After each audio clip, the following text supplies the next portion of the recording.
Today, I'm pleased to welcome Julie Beal to the podcast. So Julie is the CEO and co-founder behind Zigzag Associates Ltd, a company specialising in quality assurance, recruitment and consultancy services for the pharmaceutical, biotechnical and medical device industries. Julie, great to have you on the show today. Thank you for inviting me. Well, thank you for taking the time out of your busy day to share your story with us. It'd be great if you could just kick off to share with the listeners what it is that you guys actually do, what you're all about. Yeah, so as you said, we work for the pharmaceutical biotech industry and it's providing quality assurance, mainly auditing. We do that globally, so it's auditing all phases of clinical trials, and we do that globally. And how long have you been involved in the company? How long ago did you start it? So 2010 Okay. when the company started. There were originally 3 founders. The company up then. We actually set the company up to do something completely differently. Oh, did you? Okay, that's interesting. Yeah, we set it up to just really focus on permanent placements within quality assurance. But we listened to our customers, and our customers were really asking us to go down the direction of consultancy, and we've never looked back. That was sort of 6 months into the setup, and we never looked back. It's quite often the case, actually, is that when you listen to your marketplace, listen to your customers, a business can adapt and change. So whilst an organisation can be the same name from 20 years ago to now, actually it's got 3 or 4 different versions of what the business is. Really cool.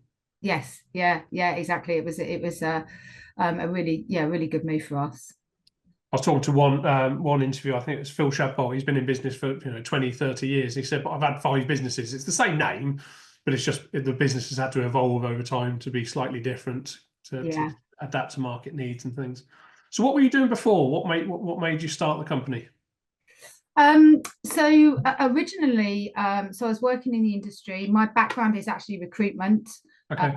So I was working with companies within the industry, so with contract research organisations, just helping them to recruit. Company that we're working at the time went through a number of different buyouts and eventually, unfortunately, just started to lose its identity. There were, I think, 6 rounds of redundancies. I think myself and 2 others went on the 6th round of redundancy. Right, okay. So at that point, that was in 2009, where it wasn't particularly easy for us to all get jobs. So we decided, look, we're going to set this company up, see what happens. If we get jobs, great. If we don't and the company works, we'll just see where it takes us. And we originally set the company up saying it was just really for at the time, the 3 of us. Okay. We did the complete opposite and grew it. There you go. and again, how many team members now? Because you've got 3 or 4 offices around the world, haven't you? Yeah, so it's just under 40 employees, and then we work with consultants as well. We have a team of about 85 consultants globally that we work with too. So you've gone from sort of startup, which was as a result of a difficult time. I mean, 6 rounds of redundancies, that must have been really, really tough to go through. Starting up a small company to as a stopgap to now a sizable business. There must have been some challenges along the way. What would you say are your biggest challenges that you faced as a business owner? I think one of the challenges that we faced is when we don't necessarily recruit people that align with our values. So that's been one of the challenges, and I think that's really hard as well when you're right at the beginning of starting up. You just want people to come and work for you. So you're rapidly sort of trying to hire, but then as we grew, we realized that actually we really needed to focus on making sure that everyone that joined us aligned with our values. It's better for them and it's better for us. Yeah, absolutely. And that's always a challenge, I think. So when you started, then it sounds like you had opportunity coming to you. The challenge was more around getting the right people around you to grow in a sustainable way. Yes, yeah, absolutely. Because when we first set up, there was a couple of us. You need to bring people on board who are going to take that chance on you as well. As you start sort of establishing yourself and grow a team. And if you could have the opportunity to wind the clock back and start all over again, with the benefit of hindsight, obviously hindsight's a wonderful thing, would you do anything differently? Gosh, I think, yeah, probably loads of things. The list is probably too long, but probably one of them is, do you know, I think we'd have been much better at communicating.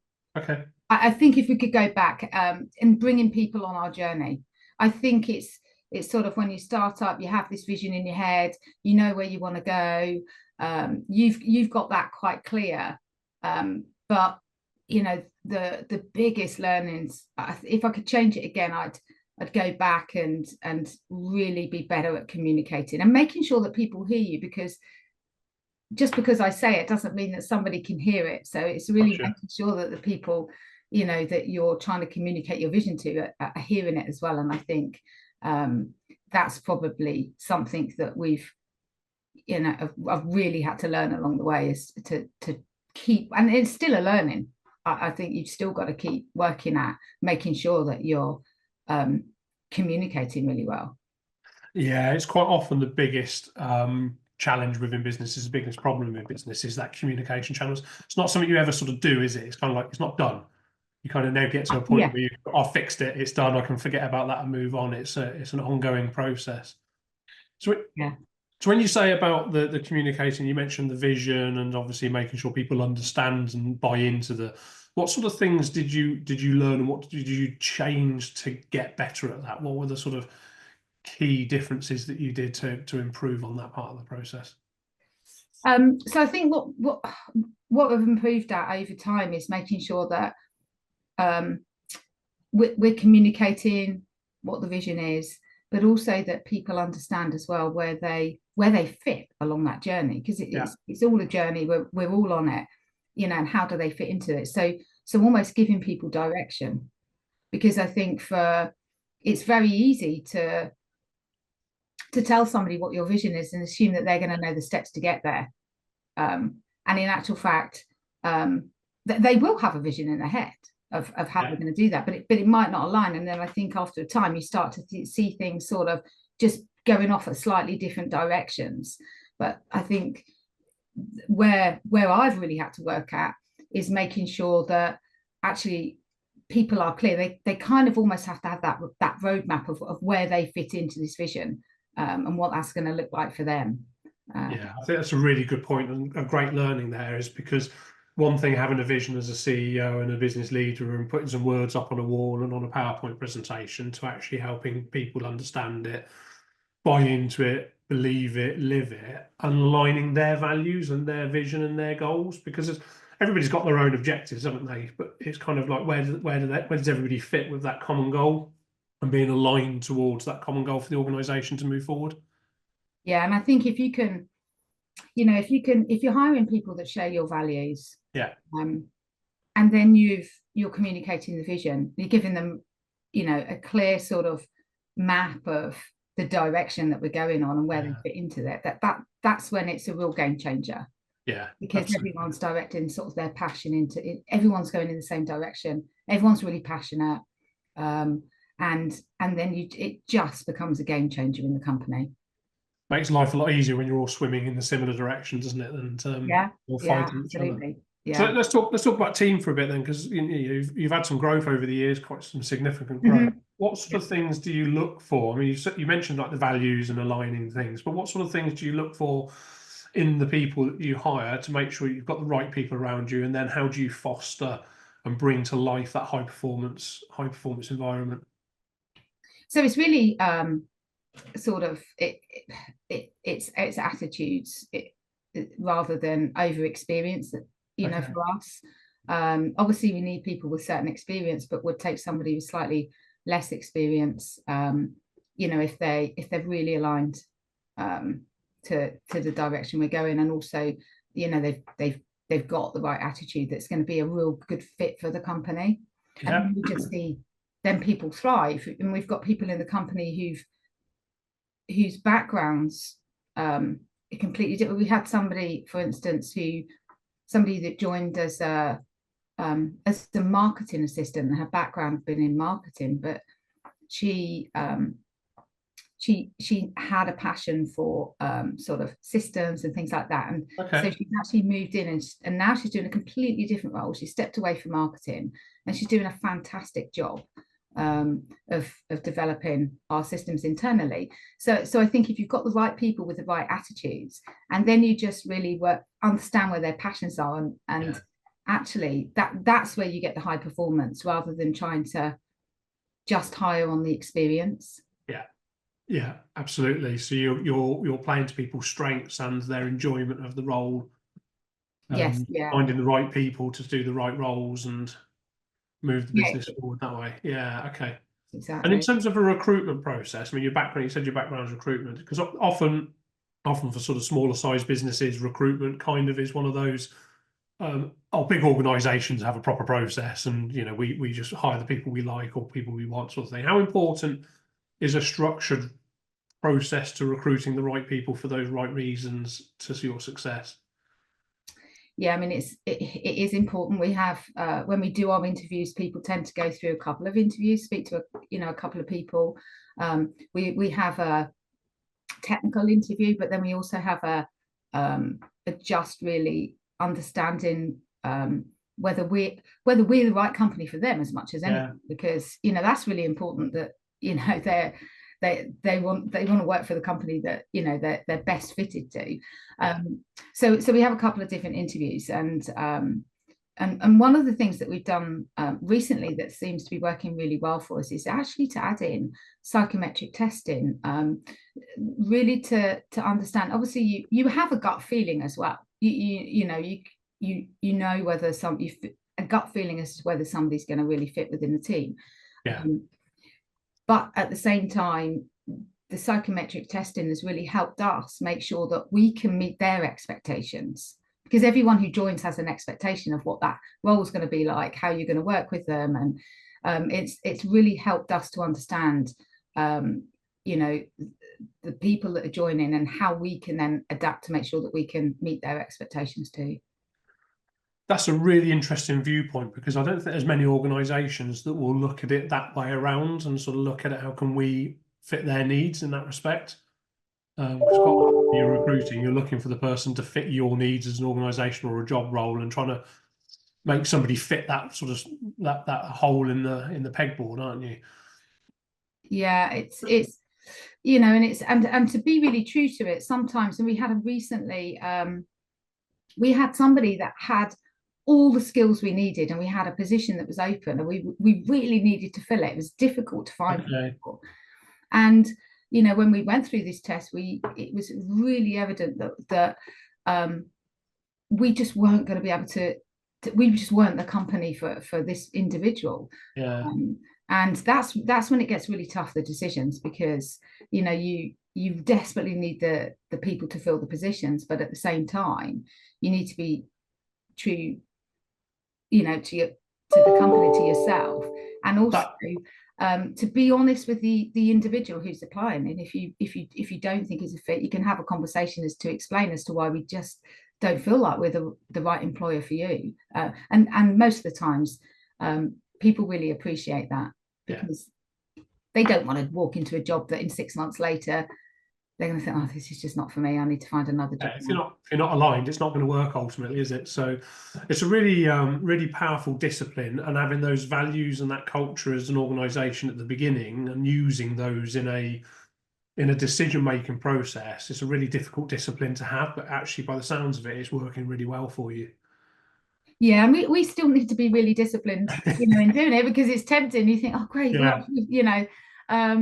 but yeah, it's something that we sort of, we're getting a lot better at recently, and we've sort of added these other steps in it, and it seems to be really working. I mean, we've hired a number of people in the US, and the difference is, it's just like night and day when the people that we've hired through this process, and they're all really aligned, that where they want to go in their career is where the company's sort of heading. So it's it's just complete alignment. Cool. and it makes a huge difference. Yeah, and it makes that high performing team. Absolutely, really cool. Yeah.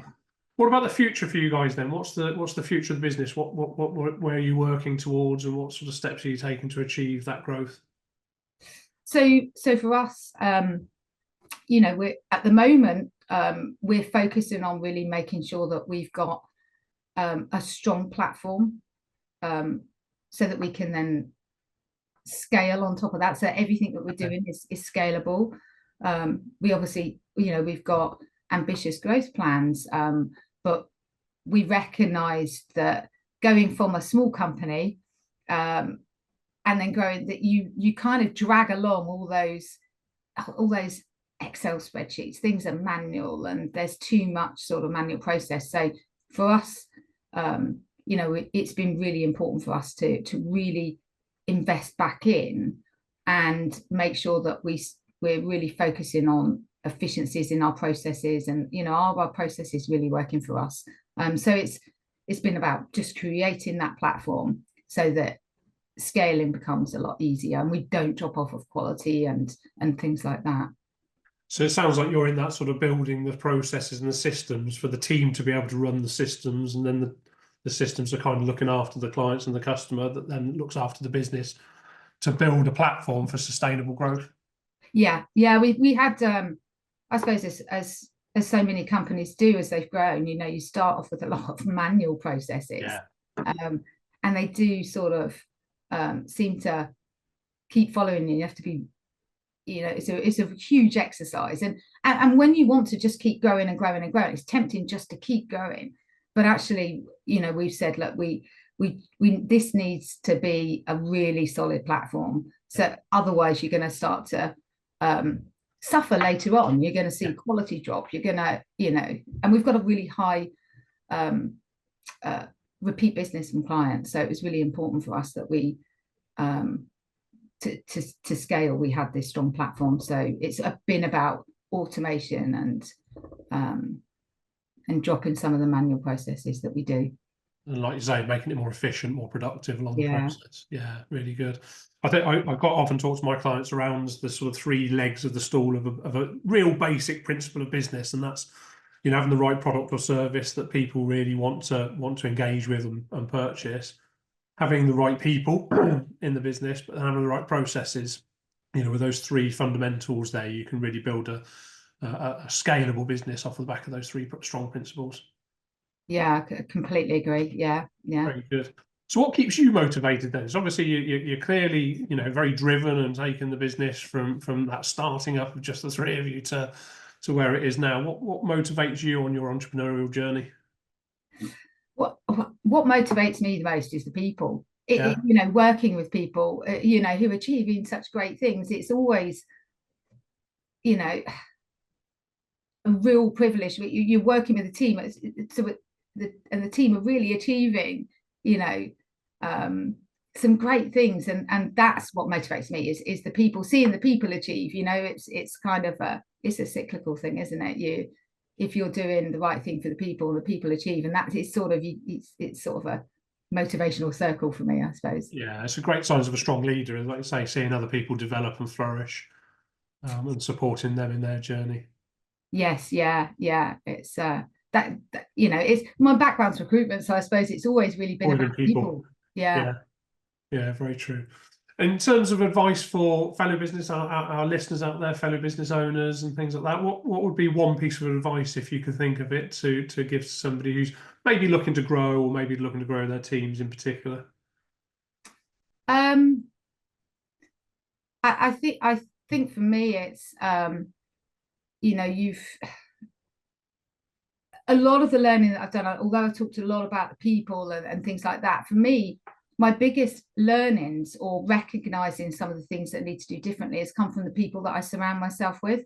Okay. So for me, it's really been about surrounding myself with experts that are able to point out to me, you know, things that I need to do differently, and it's like a constant learning. And I think that's really important, that for somebody who's, you know, who's starting out and is running a company, is to just keep that learning and surround yourself with people, and then listen to the feedback that they get, because if you've got people, you surround yourself with people who, you know, are really passionate again about what you do and want you to succeed, you know, at times you'll get feedback that you might not want to hear, but it's actually for the best. And it's really being able to take on that feedback and look at constantly how you can keep improving what you're doing, because ultimately what I do has a huge impact on the company. So it's sort of surround yourself with people and learn from those. Yeah, there's that sort of philosophy that the business will only ever grow to the level of the leader's competence, and then the team can take the business further than the business owner can take on their own. Yeah, so absolutely. Growing with the business, but also growing the team and growing their ability. Very good. Yeah. So in terms of where our listeners can find out a little bit more about what you're up to and sort of find out about what you're doing, where can they go to find out a bit more about the Zigzag Associates? So we've got our website, zigzagassociates.com, and then we're at various different sort of conferences throughout the year, which is on our website. There you go. Very good. Julie, listen, thank you again for taking the time out of your busy day. Appreciate you taking the time to share some of your story with us. Thanks ever so much for inviting me. It's been great to chat to you. Pleasure.